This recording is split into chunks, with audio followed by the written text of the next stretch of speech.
Thank you very much. आपने परिचय के लिए आमंत्रित किया।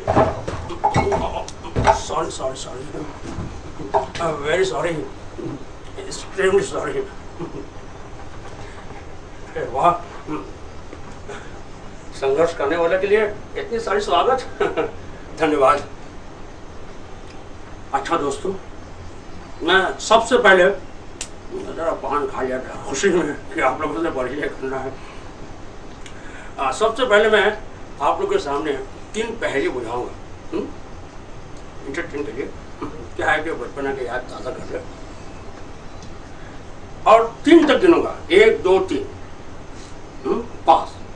अच्छा, बूझने वाले को 101 रुपए इनाम नहीं मिलेंगे भाई, पहले बोल देता हूं।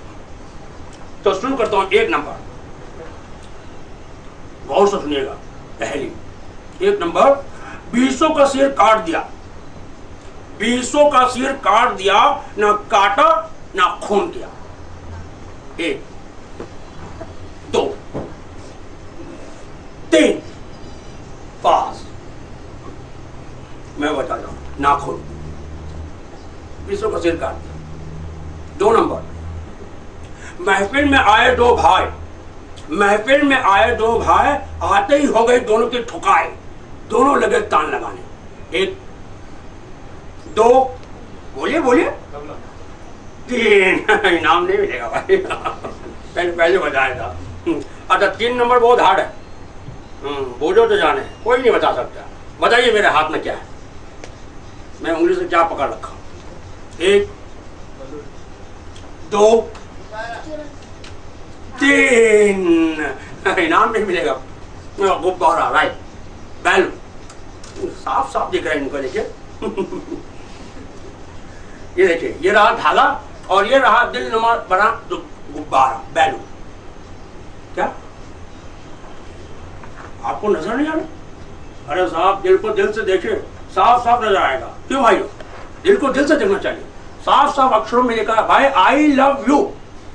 बोलिए भाई, same to you. Thank you very much. कोई बात नहीं, बस इसमें गैस भरी हुई है, इसे छोड़ूंगा उड़ जाएगा, लेकिन छोड़ूंगा नहीं जब तक आप लोग इजाजत नहीं देंगे, बिल्कुल नहीं छोड़ूंगा।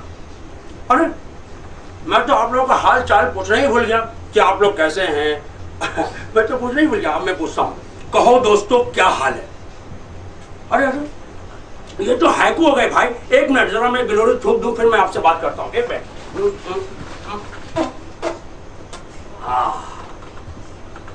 अब बताइए दोस्तों क्या हाल है। मैं हैकू कविता के बारे में बात कर रहा था ना। संवेदना क्या ये सर, चाइना में कविता हो सकती है, पर हमारे भारत में कविता नहीं कहलाएगी, क्योंकि हम हिंदुस्तानी विभिन्न भाषा भाषी जाति वर्ग वाले सही, जेबों से कड़के सही, पर दिलों के अमीर। इसलिए तो पान ठेलों में, चौराहों पर, ट्रेन में, कहीं भी अपरिचितों से मिलकर परिचित हो लेते हैं। इसलिए हमारे देश में कोई भी अकेला नहीं है। कहीं ना कहीं कोई ना कोई आपसे पूछ ही लेगा, और भाई कैसे हैं आप? जी मैं आपसे पूछ रहा हूं, कैसे हैं? फाइन, मैं भी फाइन। इसलिए दोस्तों, मैं आप लोगों के सामने परिचय करने चला है। जी मैं शकील सयानी, वल जमाल सयानी, साकिन कोलकाता, आपसे मुखातिब हूं।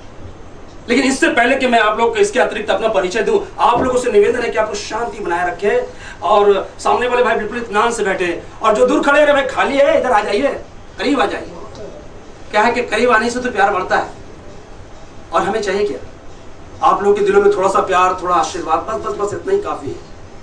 हाँ तो दोस्तों, मैं एक कलाकार हूँ, सच्चा कलाकार। लोगों के सीने में एक धड़कता हुआ दिल होता है, पर मैं तो सिर से पांव तक दिल ही दिल हूँ। देखिए, पर इस जमाने में लोग हर शय को तिजारत की नजर से देखते हैं। इनका बस चले तो प्यार को भी नाप तोड़कर बेचते।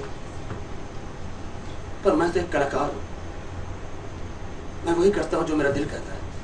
इसलिए तो चला है सपनों के शहर में किस्मत आजमाने के लिए। सुना है कि ये सपनों का शहर है। देश के कोने कोने से लोग सपने बेचने आते हैं, सपने जो प्यार भरे होते हैं, जिसमें दिल से दिल जोड़ने की बात होती है। वही भारत के लिए सुंदर कल्पना है। मैं भी गिलहरी की तरह उसमें अपना योगदान करना चाहता हूँ। आखिर इस महान देश का मैं एक छोटा सा कण ही सही, मेरी भी अपनी हस्ती है, मेरी भी अपनी भावनाएं अपने देश के प्रति, जिसकी मैं अभिव्यक्ति चाहता हूँ, यानी एक्सपोजर चाहता हूँ। मैं आपके और अपने इस परिचय के महत्वपूर्ण क्षणों में, अगर आपकी इजाजत हो तो, नहीं इजाजत हो तो यह शांति का गुब्बारा छोड़ दूं, जो शांति का संदेश प्रसारित करता रहे उच्च नील गगन में। छोड़ दूं भाई? Thank you very much. देखिए आजादी मिली और पैतराबाजी शुरू। हर मान सवर में ऐसे ही होता है भाई। अब ये जाकर मिलेगा स्टार्स की दुनिया में। स्टार्स से मुझे याद आया कि कलाकार किसे कहते हैं। बताइए साहब, कलाकार किसे कहते हैं? मैं बता दूं साहब, कलाकार उसे कहते हैं जो अपनी कला की छोटी सी सेकंड हैंड कार को लिए घूमता रहता है और अपने अभिनय की डिक्की में कुछ चुनिंदे कलाकारों की नकल को ठूसे रहता है। और क्या? और जब वो कलाकार बहुत से चुनिंदे कलाकारों की एक्टिंग को बटोर कर चलता है तो कला ट्रक कहलाता है। कला ट्रक यानी महान कलाकार। भाई आप तो हंसने लगे भाई, मैं सच कह रहा हूं। हर महान कलाकार सही मायने में कला का चोरी नहीं, कला का डकैत होता है, जो दिन के उजाले में दूसरे कलाकारों की दादागिरी के साथ स्टाइल उड़ाता है और महान कलाकार कहलाता है। पर मैं कोई महान कलाकार नहीं, मैं तो इस दुनिया का छोटा सा प्राणी हूं। थोड़ा सा इंटरटेन करने के लिए कुछ मिमिक्री करता हूँ। क्या है कि मिमिक्री से भी आजकल ब्रेक मिल रहा है तो मैं भी थोड़ा कर लेता हूँ, जस्ट जोक के लिए। तो पहचानिए किसकी आवाज है? जानी, हम राजा है, हम उस बाप की औलाद हैं जो कभी पत्नी की तारीफ नहीं करते और ना ही घूसा चलाते हैं। अगर हम घूसा चला दे तो हमारा नकली बाल गिर जाएगा, समझे? नमस्कार नमस्कार। बाप रे बाप, मेरी बीवी है, मेरी बीवी तो इतनी सुंदर है, इतनी सुंदर है, जैसे जैसे ताजमहल। हाँ भागो भागो।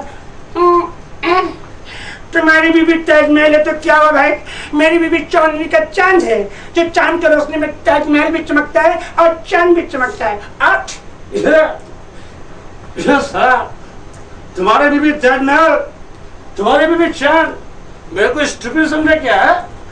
मेरी बीवी सूरज। सूरज सूरज, बाप रे बाप, सूरज होते तो तुम तो जल के मर जाते।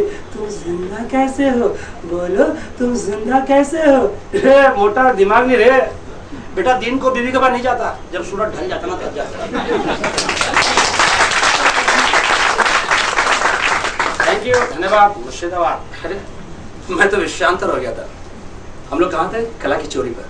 जी नहीं, कला की डकैती पर। हमारी फिल्मी दुनिया में कला की डकैती कोई बुरी बात नहीं। यहाँ तो सब चोर चोर मौसेरे भाई, किसी को कोई शर्म नहीं। यहाँ तो इस बात की कंपटीशन होती है कि कौन सबसे पहले विदेशी फिल्म के दृश्य को चुराता है। यहाँ लोग सिर्फ दृश्य नहीं चुराते, पूरी की पूरी फिल्म ही चुरा लेते। चाहे विदेशी प्रोड्यूसर अपना छाती कूट ले या फिर अमेरिका भारत को 301 मानसिक संपदा चोरों के ब्लैक लिस्ट में डाल दे, बॉलीवुड को कोई फर्क पड़ने वाला नहीं। वो तो फिल्मी पार्टी में चहकते रहते हैं और कहते फिरते हैं।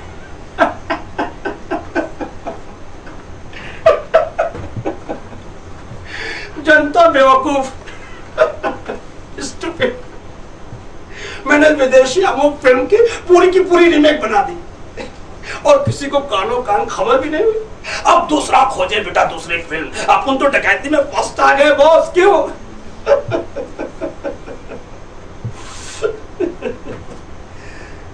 वैसे दोस्तों, कला को आप बुरी नजर से मत देखिए ना।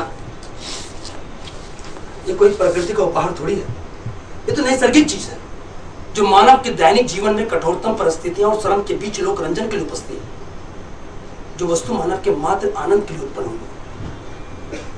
इसे आप लोग मानसिक उत्पादन मानकर कला का व्यापार ना करें, प्लीज प्लीज बिजनेस ना करें। इसे बिखर जाने दे आसपास, यहां वहां, विश्व के कल्याण के लिए। प्लीज आप लोग बिजनेस ना करें। आप लोग क्रिएशन भी तो खूब करते ना। आखिर क्रिएशन है क्या चीज? कला में क्रिएशन का अर्थ है नई भावभूमि में दर्शकों को पहुंचाना जिससे उसमें रस की अनुभूति हो। अब रस की निष्पत्ति तो कई तरह से की जा सकती है। कलाकार में अभिनय की क्षमता होनी चाहिए, कलाकार को सब्जेक्ट पर डूबना आना चाहिए। वैसे मैं एक बात बताऊं दोस्तों, नवरस तो आलू से भी पैदा की जा सकती है। जी हाँ, नवरस आलू से भी पैदा की जा सकती है। नमूना देखेंगे आप तो सबसे पहला रस दिखाता हूं मैं, श्रृंगार रस। आलू, आलू तो कितना सुंदर है रे, तो कितना सुंदर है। तेरे गुलाबी पन में सूरज की अरुणाई डूब जाए, तेरी आंखों की आभा हमें हिम शिखरों की याद दिलाए। अरे ओ सब्जियों के राजा, अरे ओ सब्जियों के राजा, तू मत भूलना हमें अपनी प्रार्थनाओं में, तू मत भूलना हमें अपनी प्रार्थनाओं में। हास्य रस। आइए आइए, क्या है आइए, देखो जी, ये छोटा छोटा आलू, ये मोटा मोटा आलू, ये आलू ये आलू, ये आलू ये आलू, ये आलू ये आलू, ये छोटा मोटा नाटा पोटा, ये क्या है, ये आलू ये आलू। आलू खाने में कितना मजा लगता है। और रौद रस, मैं एक एक आलू को छोड़ूंगा नहीं, एक एक आलू को चबा चबा कर खा दूंगा मैं। सारे के सारे आलू के खजान को मैं बर्बाद कर दूंगा। नहीं, नहीं छोड़ सकता मैं आलू को। ये रस, जब तक दुनिया में आलू है कोई भी भूखा नहीं मर सकता, और ना ही आलू के खजान में कमी होगी। तैयार हो जाओ, आलू की सारी फसलें आ रही हैं। वीर रस, अब भाई रस देखिए। अरे बाप रे, अरे इतना बड़ा आलू, अरे ये गिरेगा, मेरे पर गिरेगा तो मैं मर जाऊंगा। नहीं नहीं नहीं नहीं,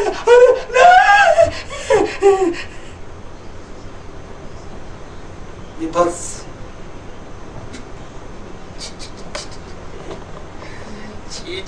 अरे अरे उल्टी हो जाएगी भाई। छी छी, पूरे कीड़े पड़ गए आलू में।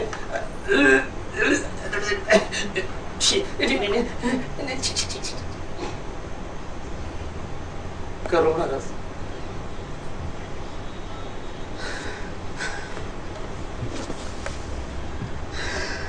मेरे सारे के सारे आलू तो बर्बाद हो गए, मेरे सारे आलू बर्बाद हो गए। अब मैं भूखा मर जाऊंगा, मुझे कोई 2 रुपए भी नहीं दे सकता। खाना कैसे खाऊंगा मैं अपने बच्चों को कैसे खिलाऊंगा मैं? अरे कोई मुझे बताओ, कोई मुझे बताओ, अरे मुझे बताओ कोई, मेरे आलू सब खराब हो गए।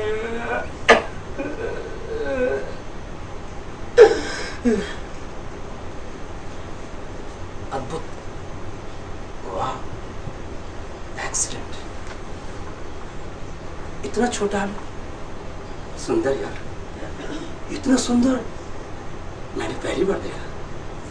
कमाल है, अद्भुत, एक्सीलेंट, शांत रस। आलू आलू जय सिया राम, आलू आता सब्जियों में काम। आलू आलू जय सिया राम, आलू आता सब्जियों में काम। बोलो आलू भगवान की। बस दोस्तों, आप इतना समझे कि मैं एक छोटा सा कलाकार हूं। मेरा कोई चमकदार बैकग्राउंड नहीं, ना ही मैं इस इंडस्ट्री में कोई प्रधानमंत्री की चिट्ठी लेकर आया, और ना ही कोई स्टार पुत्र हूं। मैं तो सरस्वती का पुजारी हूं, कला की। और ना ही मुझे जुगाड़ लगाना आता है, चमचागिरी जुगाड़ भी मुझे लगाना नहीं आता। सच कहिए, कहीं कहीं मजबूरी में लगाना पड़ता है। कुछ लोग हैं, कुछ ईगो प्रॉब्लम है, तो कहीं कहीं लगाना पड़ता है। पेट का सवाल है, जुगाड़ तो लगाना ही पड़ता है हर इंसान को। हिंदुस्तान में बिना जुगाड़ का काम ही नहीं चलता। अरे हाँ, जुगाड़ से मुझे एक जोक याद आ गया, वाकई मैं सुनाई देता हूँ प्लीज, बहुत हंसी की बात है। वो इस तरह से कि एक इंग्लिशमैन आता है हमारे देश में, और किसी गांव की तरफ से गुजर रहा था कि उसकी कार खराब हो जाती है। वो फौरन रुकता है और गांव वालों को बुलाता है, हमारे भाइयों को। Hey come here man, come here. क्या बात है साहब, क्या बात है, क्या बात है? हे हमारा कार खराब हो गया है, कुछ गैरेज वैरेज तो बोलो। अच्छा साहब, आप भी बता के गैरेज वैरेज कहाँ साहब? आप बोलिए तो जुगाड़ लगा दो। हे व्हाट इज द जुगाड़? अरे बोलिए साहब, खाली बोलिए। ठीक है, लगाओ। मशीन के साथ खेल कूद करता साहब, ऐतरा पैतराबाजी करता, कार ठीक हो जाती है। वेल डन, तुम्हारा जुगाड़ मशीन बहुत ही अच्छा है, बहुत अच्छा है। ये रहा 500 रुपीज, रखो। धन्यवाद सर।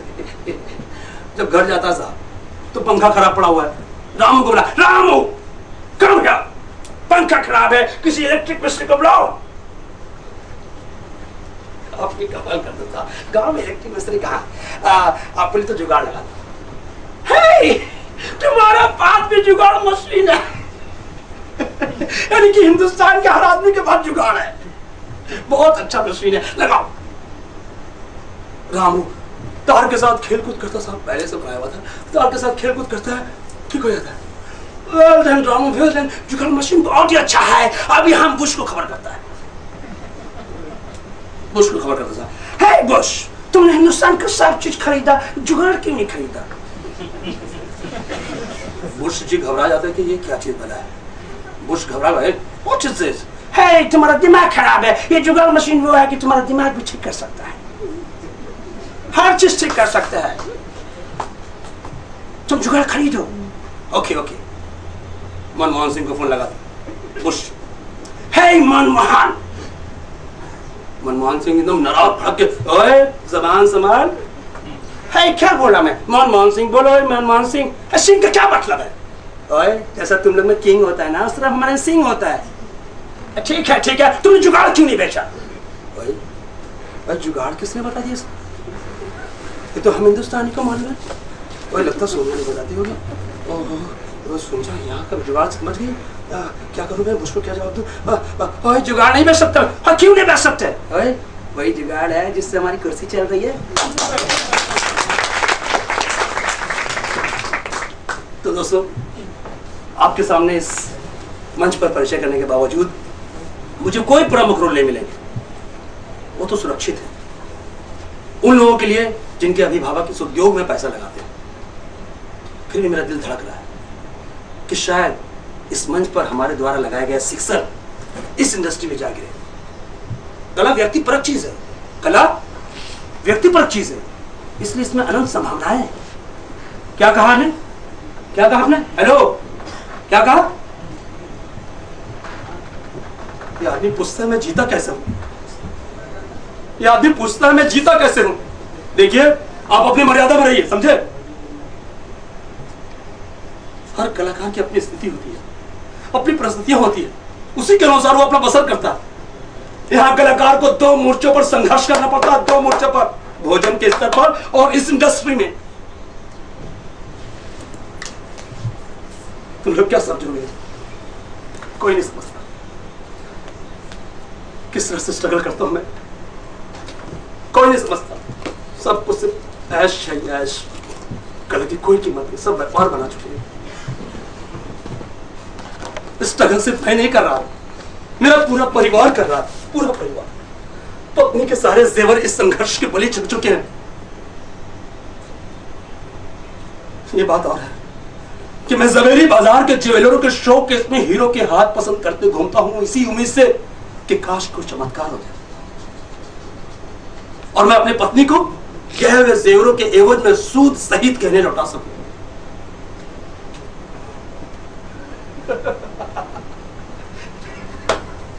क्या वो दिन आएगा?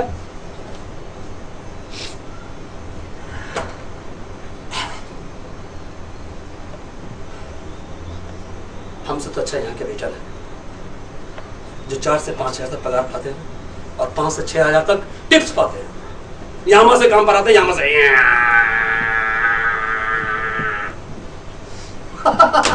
और यहाँ की जनता हमारी फिल्मी दुनिया के स्ट्रगलरों को बेवकूफ समझती है, दीवाना समझती है, और तो और उल्लू का पट्टा भी समझती है। जी हाँ, उल्लू का पट्टा। उन लोगों का मानना है कि अगर इतनी मेहनत कोई दूसरी फील्ड में कर दी जाए तो फिल्म पैसा उगलने लगेगा, पर यहाँ तो सिर्फ ख्वाब ही ख्वाब है, ड्रीम्स। 8 मिलियन रुपए पर्दे पर रोल, 8 मिलियन रुपए पर्दे पर रोल और फिर नोटों की बरसात। हर बार मैं सोचता हूँ कि इस बार मैं घर एरोप्लेन से जाऊंगा कोलकाता, पर हर बार जनरल डब्बे में धक्के खा कर सफर करना पड़ता है। 40 सालों के बाद भी बिना शादी ब्याह के 10 रुपए मांगता देखकर मुझे बहुत डर लगता है। सोचता हूं कहीं मैं भी इनमें शामिल तो नहीं हो जाऊंगा, लेकिन नहीं मेरा ऐसा हाल कभी नहीं होगा, मेरा ऐसा हाल कभी नहीं होगा, क्योंकि मैं भीड़ से नहीं डरता, मैं भीड़ से नहीं डरता। यदि एक आल्पिन में भी घनत्व हो तो वो समुद्र की गहराई में उतर सकती है। आखिर और भी तो लोग हैं जो इस इंडस्ट्री में काम कर रहे हैं, फिर डरना किस बात की? क्यों भाइयों, और भी तो लोग हैं, वो तो आसमान से नहीं टपके। इसलिए दोस्तों मैं आप लोगों के सामने परिचय करना चाहता था, क्योंकि परिचय से काम मिलता है और प्रतिभा से ऊंचाइयां। प्रतिभा की मुझे कोई कमी नहीं यार। क्या काट रहा है यार, जब से तंग कर रहा है, क्या काट रहा भाई है? जब से तंग कर रहा है, क्यों बे खटमल साले? और कोई नहीं मिला था क्या तुझे? देश को लूट रहे, उसको जाके काटो ना। हम लोग तो कलाकार है, थोड़ा पॉप खा के खून बनाते हैं और साले तुम खून पीने चले आए। मारूंगा, भून भून के मारा।